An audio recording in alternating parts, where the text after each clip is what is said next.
అధ్యక్ష, ఇది విజయవాడ దిగునున్న కృష్ణానది ఒడ్డున ఉన్న మా నియోజకవర్గ ప్రాంత ప్రజల యొక్క సమస్య. గతం నుంచి చూస్తా ఉన్నప్పుడు ఏదైనా ఒక ఆటో యాక్సిడెంట్ జరిగి 10 మంది చనిపోతే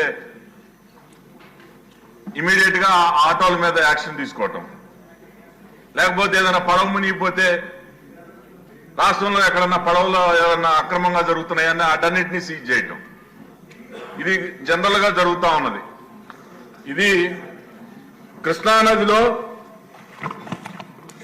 యనమల కుదురు పెద్ద పులిపాక ప్రాంతంలో మొన్న ఆగస్టు 20వ తేదీ పశువులు విజయవాడ మున్సిపల్ పరిధిలో సీవేజ్ ప్లాంట్ లో ట్రీట్మెంట్ అయ్యి విడుదల చేసిన వాటర్ తాగి కేవలం నిమిషాల వ్యవధిలో చనిపోయిన పశువులు సార్. దాదాపుగా 4-5 పశువులు ఇమ్మీడియట్ గా చనిపోవడం జరిగింది.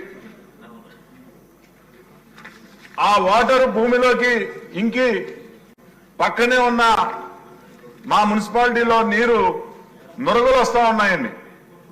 ట్యాంకులో వాటర్ అయితే మేము చూడడం మాకు కనిపించదు. ఓవర్ఫ్లో అయ్యి కిందకి వస్తా ఉన్న వాటర్ ఇదిగోండి కలర్ ఫోటోస్ తో సహా తీసుకొచ్చి చూపిస్తా ఉన్నాను. నురగలు వచ్చి మా ప్రాంతంలో ఈ వాటర్ సప్లై చేస్తా ఉంటే స్నానాలు చేయడానికి కూడా భయపడుతున్నారు ప్రజలు. ఏదైనా ప్రమాదం జరిగి ఈరోజు పశువులు చనిపోయినాయి, మనుషులు చనిపోతే ఎంత ప్రమాదమో ఒక్కసారి మున్సిపల్ శాఖ మంత్రి గారికి కూడా తెలియచేయడం జరిగింది. ఇప్పుడే చెప్తే వాటర్ ట్రీట్మెంట్ అయిన వాటర్ తాగితే చనిపోవు కదా అని చెప్పి ఆయన చెప్పారు. నేను ఈ పశువులు చనిపోయినప్పుడు ఆ ప్రాంతానికి వెళ్తే ఆ నీరు ఏదైతే పారుదలవుతుందో ఆ ప్రాంతంలో గడ్డి కూడా ఎండిపోయింది సార్. పరిమితికి మించి ఈ రోజున ఏదైతే ట్రీట్మెంట్ ప్లాంట్లు ఉన్నాయో పరిమితికి మించి వేస్ట్ వాటర్ అక్కడికి రావటం, అది ట్రీట్మెంట్ అవ్వకుండానే కృష్ణానదిలోకి వదలటం జరుగుతూ ఉంది.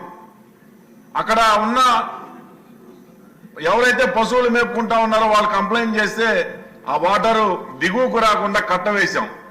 మళ్ళీ ఏదైనా వరద వచ్చినప్పుడు తెగిపోయి మళ్ళీ ఆ మురికి రావటం, మళ్ళీ అది భూమిలోకి ఇంకటం, వాటర్లు అన్ని కూడా పొల్యూట్ అయిపోయినాయి. ఆ ప్రాంతంలో బోర్ వేయకుండా దాదాపుగా 5-6 కిలోమీటర్ల దూరంలో బోర్ వేసి కృష్ణానది పక్కనే ఉంటే మంచినీటికి కరువు వచ్చి మేము దూరంగా ఎక్కడో వాటర్ బాగా లోతుగా వెళ్లి మంచినీరు సరఫరా చేయాలి.